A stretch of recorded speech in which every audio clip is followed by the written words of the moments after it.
Assalamualaikum warahmatullahi wabarakatuh. Hello everyone. Welcome back to English course with me, Miss Ani, in classroom management course, and this is meeting 7. And in this meeting, we are going to discuss about facilitating interaction. Okay, without further ado, let's start the lesson today. Right.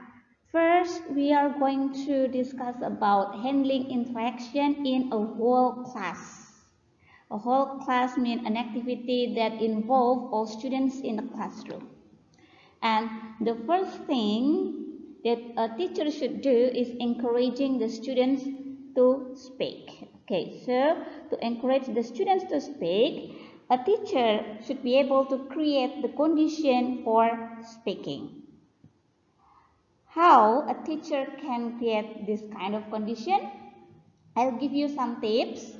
The first, just build an atmosphere where people want to say things. So for a whole class discussion, keep the mood relaxed, engaged and lively. Being asked to say something should feel like a great chance for students to give their ideas rather than having a huge spotlight turned on them.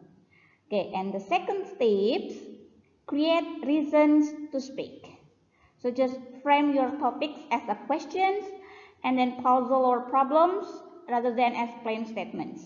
So you need to create a reason for students to speak because you ask questions to them. And then the third tips, you can use picture as a clue for the students to build their ideas. And then number 4, all use web tools. Just let the students to use Google, Wikipedia, and so on to research a little information before the discussion start. And then the next tips number 5, work on vocabulary. Students typically feel more confident if they are not struggling to find the right words. Brainstorming useful vocabulary beforehand can make a difference. So maybe it will be better for you to discuss the vocabulary, the possible vocabulary that the students can use in the discussion before the discussion starts. And then tips number 6, manage turn taking. While it is sometimes fine to let whoever wants to speak to have their go, this can often lead to domination by a few louder, more capable students. You may therefore need to take an active role in deciding who should speak and making sure that a range of students have a chance. And then tips number 7, scaffold where helpful. Just support speakers or students by using conversational techniques that help them build what they want to say by asking questions, showing interest, or echoing keywords, suggesting words they can't find, discreetly suggesting correction without focusing on them.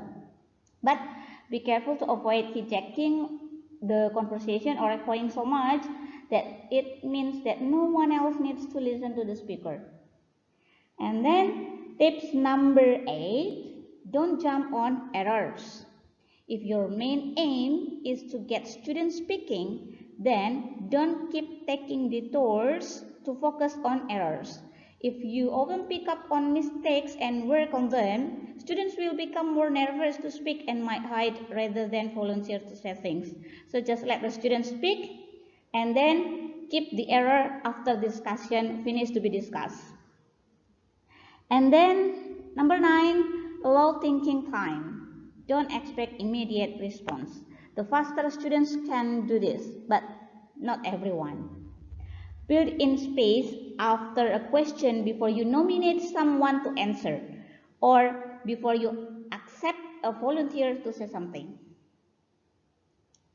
And then tips number 10, just let the students to make a few notes. So yeah, maybe the student will be more confident if they can read their answer. So just give them time to make notes before answer the question. And then tips number 11, Listen to what students say. People speak most when they feel really listened to. Model good listening yourself, because a teacher must be a good role model for the students. And then tips number 12, train students to listen to each other. We will discuss about this later on the next slide. And then number 13, talk less yourself. Sounds simple, but this can be very hard for many teachers. Yeah, because sometimes teachers talk too much in the classroom unconsciously. And then the last tips, just avoid losing face moments. What is losing face moment? A major reason why students don't speak is that they are afraid of losing face, of seeming foolish or uninformed or incompetent or uncool in front of their peers. So you can entirely change the culture you are in, but you can do some things to avoid such issues. Whether a student's answer is right or wrong, you can still positively acknowledge the act of giving the answers. Okay, so losing face moments is a culture of afraid of making mistakes. I guess you understand about this. So to avoid this, give acknowledgement or encouragement to the students, whatever the answer, whether it's correct or wrong, just give encouragement. Okay, that's the tips to encourage the students to speak. Well, we have discussed how to create an environment that motivate the students to speak, but how to build their confidence in speaking. So here are some tips to build the students' confidence in speaking. The first, nominate widely in class. Make sure you name quieter students as well as louder ones when you ask for people to speak.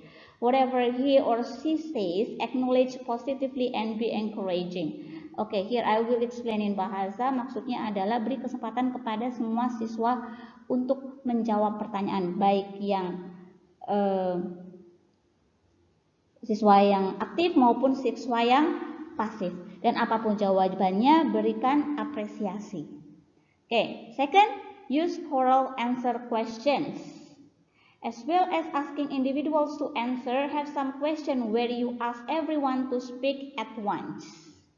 You won't hear individual responses in the general mumble, but you'll get a general impression, and more importantly, lots of students get a chance to participate. And the third, ask open questions to stronger students and closed questions to weaker ones. Okay, open questions are ones which require longer, fuller answers such as summaries, opinions, or interpretation. They are suitable for those who will be able to cope with the demands of forming longer, thought-through answers.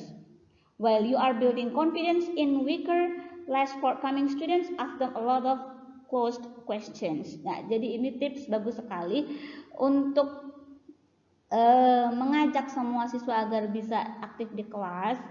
Dalam membagi pertanyaan, kita juga harus mempertimbangkan kemampuan siswa. Ketika pertanyaan itu kita anggap sedikit complicated, sedikit sulit, atau sebuah pertanyaan yang membutuhkan jawaban yang panjang dan pemahaman yang kritis, berikan pada siswa yang terlihat mampu atau cukup menonjol di kelas.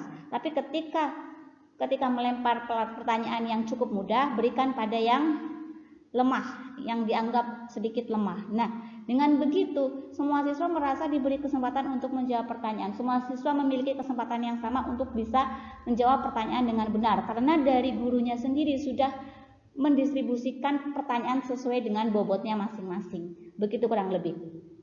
Kemudian, the next tips number 4, allow private turns. Okay, Students may not want to speak up in front of the whole class, but can still have a chance to read what they have to say. Sometimes when you ask a question, say that you don't want students to speak to the answer to the class, but just to mumble or whisper to themselves. This can help build confidence and courage for students to later speak in front of others. Okay, and then the next, tutorials. Set your class some work that allows you to invite individual students to come and see you for short tutorial discussions. When you meet with quieter students, use the time to talk mainly about how they feel when speaking, why they avoid it, what would encourage them to speak more, and so on. And then avoid telling off. And then the last tip is chat after class. If time doesn't allow you to arrange tutorials, find time after class for informal chats with the quiet students. Ya, jadi kita memberi kesempatan kepada siswa yang mungkin tidak pede atau kurang berani untuk berbicara di depan kelas, berikan mereka kesempatan untuk menyampaikan pendapat mereka atau memberikan jawaban mereka di luar kelas secara private. Perlahan-lahan ini akan membangun kepercayaan diri mereka. Okay, so I hope with these tips we can build the students' confidence to speak, and we can make an environment in classroom where all students are active.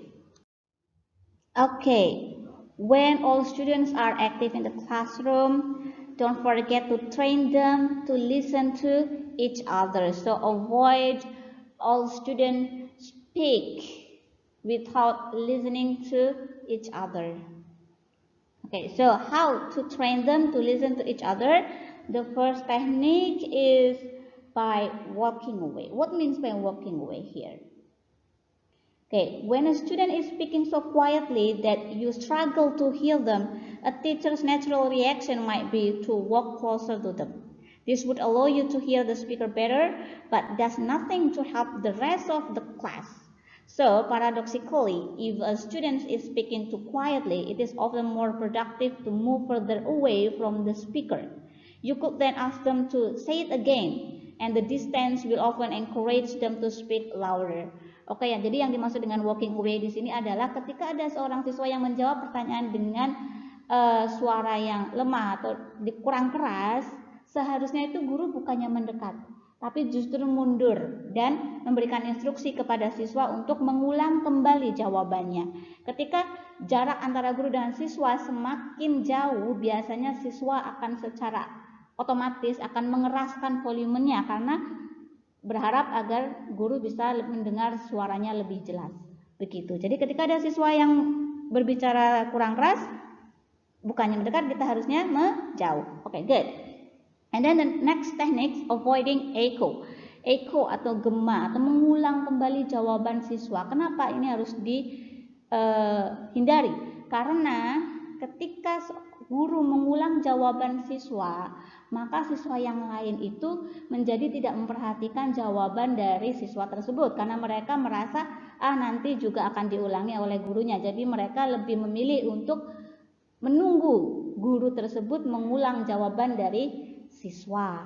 Nah, itu akan membuat siswa tersebut tidak mendengarkan. Itu. And next, drawing students' attention to their behavior. Ya, jadi sikap ya. Jadi tanamkan sikap pada siswa untuk menjaga perilaku mereka dalam kelas, bahwa tidak mendengarkan ketika seseorang berbicara itu tidak baik. Jadi ajarkan mereka untuk mengendalikan diri. Ketika ada seorang yang berbicara, yang lain harus diam dan mendengarkan. Gitu. And then the next tip, get students to speak to the whole class. Yeah, when the students answer the teacher's question, usually they just talk to the teacher. So the teacher can give sign to that students to talk to the whole class by giving gestures like opening the hands, swapping the hands to the to the whole class ya. Jadi ketika ada seorang anak menjawab, biasanya mereka hanya menjawab untuk gurunya. Jadi perhatiannya hanya terpusat kepada guru, tapi mereka tidak menjelaskan kepada teman-teman mereka, sehingga teman-teman yang lain mungkin kurang menangkap apa yang disampaikan. Nah, di sini guru bisa memberikan kode atau tanda kepada siswa tersebut untuk berbicara ke seluruh kelas dengan gesture, misalnya dengan tangannya dibuka dan diarahkan ke seluruh siswa. Itu menandakan bahwa tolong bicara pada yang lain, sampaikan kepada yang lain, yang lebih keras seperti itu. And then the next, intentionally not hearing aloud students. Apa yang dimaksud dengan intentionally not hearing aloud students? Maksudnya adalah ketika seorang guru memberikan pertanyaan kepada siswa dan guru sudah menunjuk salah satu siswa untuk menjawab. Maka ketika ada siswa yang lain yang nyeletuk, ibaratnya ya, istilahnya nyeletuk menjawab, maka guru harus menghargai siswa yang ditunjuk yang akan menjawab. Nah, berarti anak tersebut tidak sopan karena menyela temannya yang akan berbicara. Nah, di sini apa yang dilakukan guru? Misalnya dengan mengabaikannya, maksudnya not hearing itu adalah mengabaikan siswa yang nyeletuk itu dan memberikan kesempatan kepada siswa yang sudah ditunjuk untuk menjawab terlebih dahulu. Atau jika siswa yang nyeletuk tadi itu tidak bisa dikendalikan, you can just say, I want to talk to her. That's all, and turning back. Gitu. Jadi bisa katakan padanya, saya ingin berbicara dengan dia, bukan dengan kamu. Udah begitu saja kemudian berbalik.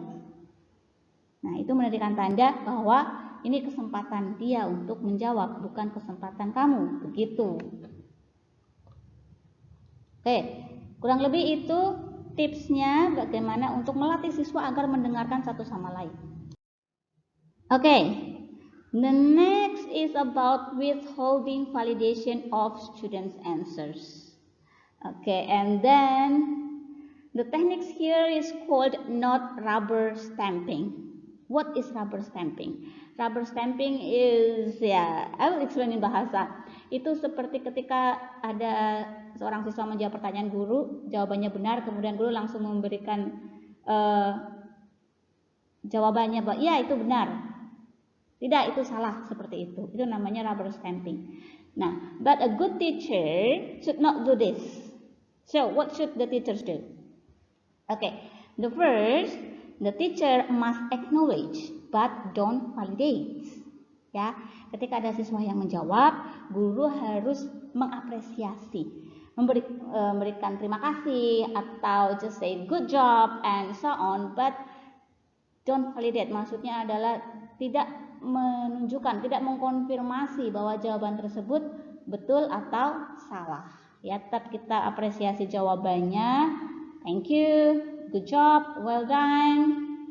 Tapi kita tidak menyatakan apakah jawaban tersebut benar atau salah.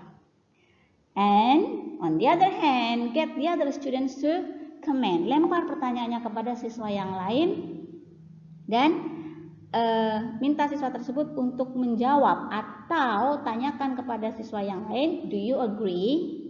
Tanpa mengulangi jawaban dari siswa tersebut ya. Ingat tips yang tadi di depan, not echoing ya, tidak mengulangi jawaban siswa. We can just say, do you agree? Nah, ketika siswa yang ditunjuk untuk memberikan komentarnya tidak mendengar jawaban dari temannya tadi, just ask him or her to ask to that students to repeat the question, but not you repeating the question, ya. Jadi ketika kita menunjuk siswa, apakah kamu setuju dengan pendapatnya Brian misalnya? Tapi ternyata yang ditunjuk itu tidak mendengar. Tadi Brian bilang apa? Berarti anak ini tidak mendengarkan tadi. Nah, di sini guru jangan langsung menyampaikan tadi Brian jawab ini, tidak, but ask him to ask to Brian. Minta dia untuk tanya langsung ke Brian. Brian tadi jawab apa? Gitu. Itu sebagai konsekuensi karena tadi anak ini tidak mendengarkan. Nah, setelah mengetahui jawaban Brian, minta anak tersebut untuk memberikan pendapatnya. Apakah memiliki pendapat yang sama, memiliki jawaban sama, atau mungkin memiliki jawaban berbeda. Begitu. And then confirm and validate. Nah, setelah beberapa siswa menjawab ya, mungkin bisa dibatasi sesuai dengan waktu yang tersedia. The teacher needs to confirm and validate.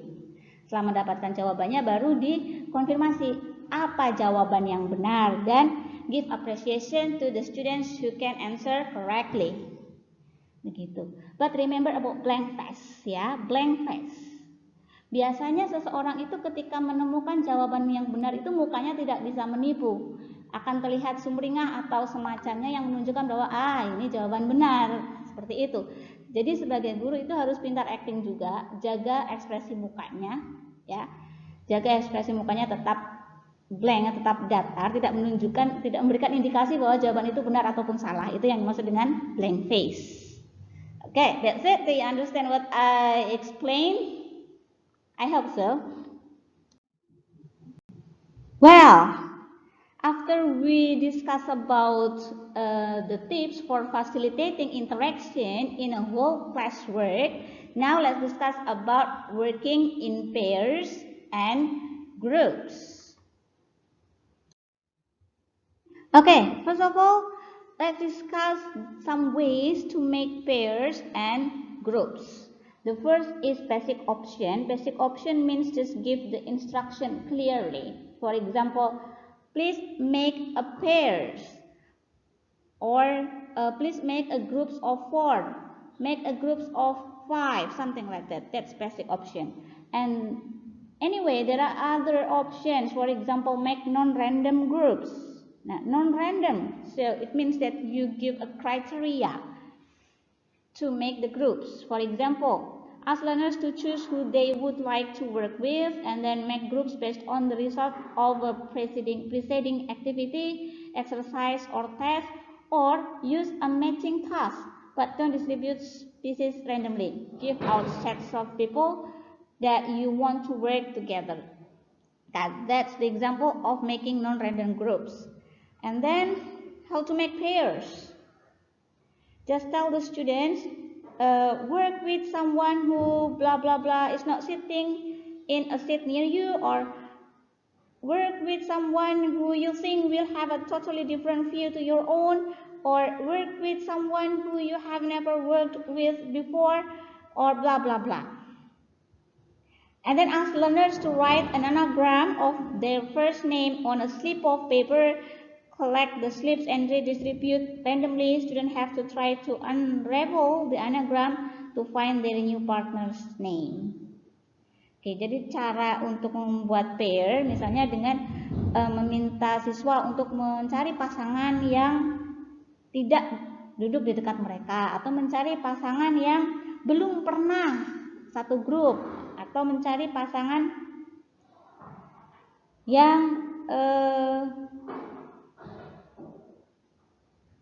memiliki pandangan yang berbeda gitu. Atau dengan cara menggunakan such kind of lotre, ya, kayak lotre gitu, dengan ditulis di sepotong kertas, ditulis namanya, kemudian dibagikan ke siswa secara random, kemudian mereka akan mendapatkan nama pasangannya dari kertas tersebut. And then there are other techniques to make pairs with no big moves. Ya, cara membuat pasangan tanpa melakukan banyak perpindahan, misalnya sideways. Sideways itu maksudnya adalah bekerja dengan pasangan yang ada di sebelahnya, atau front or back. Front or back itu membuat pasangan dengan siswa yang duduk di depannya atau di belakangnya. And then diagonally. Diagonally itu maksudnya membuat pasangan secara diagonal, berarti dengan siswa yang duduk secara diagonal dari arah mereka, gitu maksudnya. And then the last, pairs or threesomes, ya. Jadi nggak harus pairs, bisa juga kita membuat threesome. Threesome maksudnya satu kelompok yang terdiri dari 3 anak. Nah, itulah beberapa cara untuk membagi kelompok. Banyak sekali ide lain, kalian bisa menggunakan ide kalian sendiri, sekreatif mungkin. Okay, then after you distribute the students into groups, just encourage them to use English. Yeah. The most common problem is about silliness of talking in English with their peers. Ya, kadang-kadang ketika kita sudah berada dalam kelompok, diskusi kelompok, akan menjadi konyol atau lucu untuk berbicara bahasa Inggris dengan teman mereka, di mana di luar kelas mereka biasa berbicara menggunakan bahasa Indonesia atau bahasa daerah mereka. Jadi ketika mereka harus ngobrol atau berbicara menggunakan bahasa Inggris, di mana mereka harus berusaha menyusun kata-katanya, memilih vocabulary yang tepat, mereka harus berusaha keras untuk menyampaikan apa yang disampaikan. Sementara sebenarnya akan sangat mudah untuk menyampaikan pesannya dengan bahasa mereka. Nah, but here, because this is an English class, you need to make sure that all students use English. They are not allowed to use any other language, ya. Jadi ketika mahasiswa merasa kesulitan untuk menjelaskan apa yang dimaksud, just encourage them to use other words, ya. Dibantu untuk menggunakan kata lain, bukannya mereka boleh switch the language into Indonesian, gitu. And then participation grades. Nah, jadi di sini guru bisa memberikan nilai bagi siswa yang aktif dalam diskusi. Misalnya dengan memberikan stempel, bintang, atau semacamnya. And then rewards and prizes, ya. Jadi ada penghargaan bagi siswa yang aktif dalam diskusi, aktif dalam grup. Itu bisa membantu siswa untuk berbicara bahasa Inggris. Oke. Alright, that's all my presentation today about how to facilitate the students' interaction in the class. I hope the knowledge that I gave to you will be useful for you. Thank you very much for your attention. See you on the next meeting. Bye-bye.